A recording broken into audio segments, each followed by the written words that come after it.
ETF index mutual funds నేర్చుకుని stock మార్కెట్లో రాణించాలనుకుంటున్నారా? వెంటనే ఈ నెంబర్కి కాల్ చేయండి.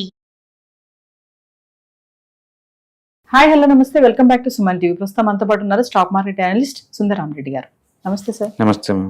సార్, బోరింగ్ బిజినెస్ చాలా సింపుల్ కదా, అయినా సరే 99% పీపుల్ కాంప్లికేటెడ్ వైపే వెళ్తున్నారు. సో బేసికల్ బోరింగ్ బిజినెస్ అంటే సింపుల్ బిజినెస్ అంటే సొసైటీకి అవసరమైన simple business models and anybody can start at అనమాట, ఎనిబడి కెన్ స్కేల్ అప్ అనమాట. వాటిని మనం బోరింగ్ బిజినెస్ అంటారు.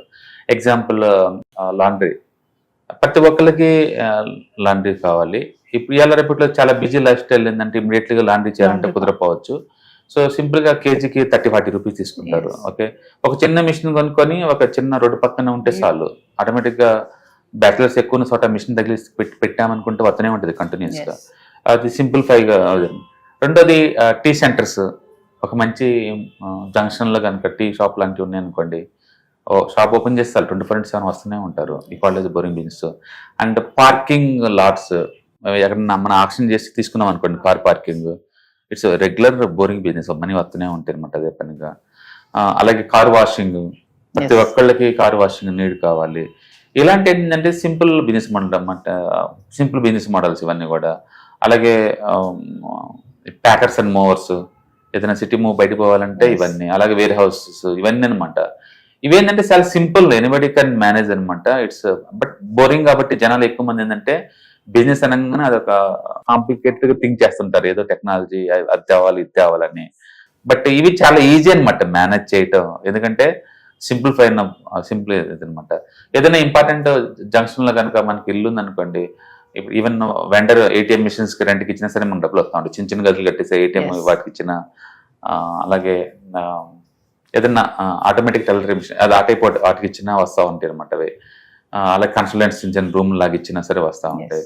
అందుకని మనం లైఫ్ లో మోస్ట్ కాంప్లికేటెడ్ బిజినెస్ మోడల్కి వెళ్ళే బదులు ఇలాంటి రికరింగ్ జరిగే బిజినెస్ జరిగే వాటిని తీసుకోవటం వల్ల ఏంటంటే లైఫ్ స్మూత్ గా ఉంటుంది. అంటే చాలా మంది మనీ మేకింగ్ రహస్యం కూడా అదే యాక్చువల్గా. పొద్దున పోయి షాప్ ఓపెన్ చేసి కూర్చొని ఈవినింగ్ కల్లా 10,000-20,000 తీసుకుని వెళ్ళిపోతుంటారు. No tension, no headaches, no boss, relax గా ఉంటుంది. అవి ఒరిజినల్ మోడల్స్ అనమాట. So that's kind of good business అనమాట. బట్ అన్ఫార్చునేట్లీ జనాలు ఏంటంటే అంత సింప్లిఫై గా ఉండేసరికి వాళ్ళు లైక్ చేయరు. ఏదో జాబ్లో అయితే ఎక్కువ వస్తుంది అన్నట్టు దూరంగా వెళ్తా ఉంటారు, అంటే కాంప్లికేటెడ్ రకాలు థింక్ చేస్తూ ఉంటారు. But these are good business models. 99% వాళ్ళు కాంప్లికేటెడ్ వైపు వెళ్తున్నారంటే సార్, జనాలకి ఏంటంటే ఈగో సాటిస్ఫాక్షన్ ఇంపార్టెంట్. నిజానికి అది మనీ స్మూత్ గా వస్తుందా లేదా వాళ్ళు చూసుకోరు అవి అలాంటి విషయాలు. ఛాలెంజింగ్ రోల్స్ కావాలనుకుంటారు. ఇందులో ఛాలెంజింగ్ ఏముంది చెప్పండి? ఇప్పుడు టీ కొట్టుంది అనుకోండి, ఇప్పుడు కౌంటర్ వైపు కూర్చుంటాను, జనాలు బాగున్న చోట అది. షాప్ ఓపెన్ చేస్తే పనులు పని చేస్తూ ఉంటారు, నేను జస్ట్ పనులు మేనేజ్ చేయడం అంతే కదా. బట్ ఇట్స్ బోరింగ్ ఓ పాయింట్ ఆఫ్ టైంకి వచ్చేసరికల్లా. అందుకని ఖాళీ కూర్చోలేక ఇలాంటిది కాదని చెప్పేసి ఇంకేదో బీయింగ్ చేయాలని ట్రై చేస్తారు, అంటే కాంప్లికేటెడ్ అయిపోయి ఫ్లాప్ అయ్యే ఛాన్స్ ఎక్కువ ఉందన్నమాట. అందుకని ఒక నార్మల్ బిజినెస్ ని కంటిన్యూస్ కొంటూ అంత ఈజీ కాదు. చాలా మంది ఎంప్లాయీస్ ఎందుకు రిజైన్ చేస్తారు అంటే ఒక స్టేజ్కి వస్తే వాళ్ళకి బోర్ కొట్టేసేది, ఇంకా సేమ్ పని చేయబుద్ధి కాదనమాట, అండ్ వాళ్ళ రెసిగ్నేషన్ లో కూర్చుంటారు. అంటే డిఫరెన్షియేషన్ ఏముంటుంది సార్? బోరింగ్ బిజినెస్ లో కూడా మీరు చెప్తున్నారు కదా, మార్నింగ్ తీసి ఈవినింగ్ వరకు ఉన్న 10,000 వేసుకుని వెళ్తారు బ్యాగ్ లో అంటున్నారు కదా, అంటే హై రిటర్న్స్ ఎక్కువ వస్తాయనా కాంప్లికేటెడ్ వైపు వెళ్ళడానికి కారణం? నేను చెప్పాను కదా, ఛాలెంజింగ్ రోల్ కావాలి ప్రతి ఒక్కరికి. ఎవరికి వాళ్ళకి ఏంటంటే నేనంటూ ప్రూవ్ చేసుకోవాలి అని ఛాలెంజింగ్ రోల్ తీసుకోవాలని అనుకుంటారు. దాంతో కాంప్లికేటెడ్ గా వెళ్తా ఉంటారు. ఈ ట్రెడిషనల్ బిజినెస్ అన్ని కూడా లేదు, వాళ్ళ ఫాదర్స్ కి లేదా ఎవరికో ఇన్ఎఫిషియన్సీ ఉన్న ఫ్యామిలీ మెంబర్స్ వాళ్ళకి వదిలేసి వెళ్ళిపోతుంటారు వీళ్ళు. బట్ ఏంటంటే those are very good business models. Okay, cinema theatres ఏముంది, ఎక్కడన్నా మంచి సెంటర్ లో ఉంటే రెంట్కి ఇచ్చిన వస్తూనే ఉంటాయి అవి నిరంతరం, జస్ట్ వెళ్ళి కలెక్ట్ చేసుకొని రావటమే. ఇప్పుడు పారడైజ్ సర్కిల్ లో చూడండి, చిన్న చిన్న బిజినెస్ రోడ్డు పక్కన ఉంటాయి, వస్తూనే ఉంటాయి అవి నిరంతరం, తరతరాలు వస్తూనే ఉంటాయి. ఏం చేసే పని లేదు, వెళ్ళి కలెక్ట్ చేసుకొని రావటమే. ఈవెన్ రెంటల్ కూడా మంచి లొకేషన్ లో ఉన్న రెంటల్ ఇన్కమ్ కూడా నిరంతరం తరతరాలు వస్తూనే ఉంటాయి అవన్నీ. అందుకని కాఫీ షాప్స్ కావచ్చు, ఓకే, అంటే పవర్ బొకే టారెసీ కావచ్చు, పార్కింగ్ లాట్స్ కావచ్చు, వేర్ హౌస్లు కావచ్చు, ఆటోమేటిక్ మిషన్ రెంట్కి ఇచ్చే కావచ్చు, క్యాటరింగ్ కావచ్చు, ఇవన్నీ ఏంటంటే పక్క boring businesses, but too good business models, అందులో డౌట్ లేదు.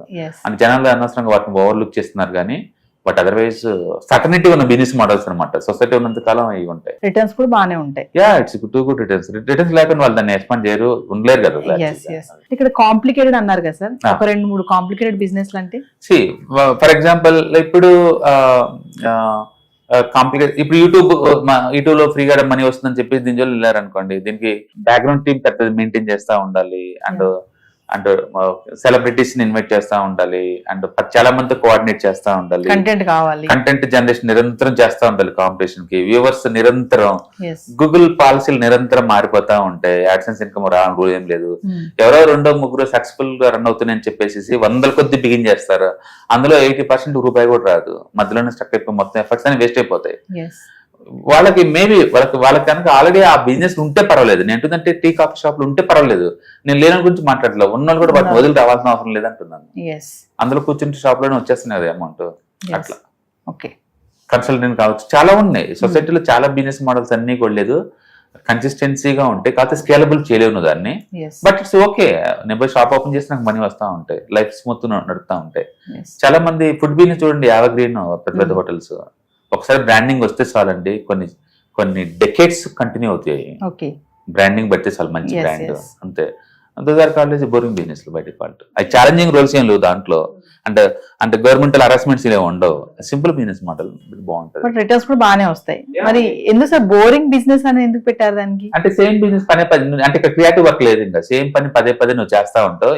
సో ఇట్ ఈస్ కాలేజే మార్నింగ్ రావడం, ఈవినింగ్ వెళ్ళడం. మరి నువ్వు అందులో ఛాలెంజింగ్ రోల్ ఏం చెప్పండి, ఎవరికి వచ్చినా వర్కౌట్ అవుద్ది కదా అది. నాకు ఒక ఇంపార్టెంట్ ఏరియాలో ఒక పెద్ద కాంప్లెక్స్ ఉంది అనుకోండి, 1వ తారీఖు రెంట్లో చేసుకుంటాను, చేసే పని ఏం లేదు, బట్ ఇట్స్ బోరింగ్ రో, ఎప్పుడు అదే పని, కొత్త పని ఏం చేయడానికి చెప్పండి. అట్లాంటి అనమాట. కాఫీ షాప్స్ ఉన్న ల్యాండ్ హౌస్ ఉంది, చేసేది ఏముంది, పనులు ఉంటారు, మిషనరీస్ ఉంటాయి, ఎవరో ఒక బ్యాచెస్ చేసిపోతా ఉంటారు, మనీ వస్తూ ఉంటది. అలాగే కార్ పార్కింగ్ ఏముంటుంది దాంట్లో, ఎప్పుడు వాళ్ళే పడతా ఉంటారు, బయట కూడా రానివ్వరు. అలాగే ఈ బ్రాంచ్ షాపులు, షాప్ టైప్ అవి కూడా ఆ టైప్ అనమాట. ఇవన్నీ వీటన్నిటిని అంటే ఒకే మినిమం గ్యారెంటీ లాగా ఉండే బిజినెస్ మోడల్ ఏదైనా సరే, క్రియేటివ్ వర్క్ లేకుండా ఉంటే వాటిని బోరింగ్ బిజినెస్ అనుకోవచ్చు. And it's very popular actual గా. మనం టెన్షన్ తీసుకోకుండా లైఫ్ ని స్మూత్ గా గడపచ్చు అనమాట. Thank you sir. Hi, markets చాలా వాలటిలిటీ ఉన్నాయని భయపడుతున్నారా? మార్కెట్ ఆల్ టైమ్ హైలో ఉందని దూరంగా ఉండాలనుకుంటున్నారా? ఏది రైట్ టైం మార్కెట్లో ఎంటర్ అవడానికి, ఏది బెస్ట్ టైం మార్కెట్లోంచి బయటకు పోవడానికి తెలుసుకోవాలనుకుంటున్నారా? మార్కెట్లో mutual funds, ETFs, index funds ద్వారా మనీ మేక్ చేద్దాం అనుకున్నారా? ఇలాంటి మీ డౌట్స్ కి క్లారిఫికేషన్ కోసం ఈ webinar ETFs, index funds and mutual funds కోర్సులో జాయిన్ అవ్వండి, మీ డౌట్స్ క్లారిఫికేషన్ చేసుకోండి. Every month Saturday, Sunday and Monday conduct చేసే ఈ కోర్సులో మీకు ఈటీఎఫ్స్ అంటే ఏంటి, ఇండెక్స్ ఫండ్స్ అంటే ఏంటి, మ్యూచువల్ ఫండ్స్ అంటే ఏంటి, different type of ETFs, index funds, mutual funds అంటే ఏంటి, ఇందులో ఇన్వెస్ట్ చేయడం ద్వారా లాంగ్ టర్మ్ లో వెల్త్ ఎలా క్రియేట్ చేసుకోవాలా, షార్ట్ టర్మ్ లో ఎలా వెల్త్ క్రియేట్ చేసుకోవాలా, ఎనీబడి కెన్ ట్రేడ్ ప్రోగ్రామ్ ఎలా పార్టిసిపేట్ చేయాలా, ఇలాంటి అన్నిటికీ మీకు ఆన్సర్ దొరుకుతుంది. కాబట్టి మీకు ఎవరికన్నా ఇలాంటి వాటిలో వెల్త్ క్రియేట్ చేయాలని కనుక ఇంట్రెస్ట్ కనుకుంటే కింద స్క్రోల్ అవుతున్న నెంబర్ కి కాల్ చేయడం ద్వారా మీ సీట్ ని బుక్ చేసుకోండి. Thank you.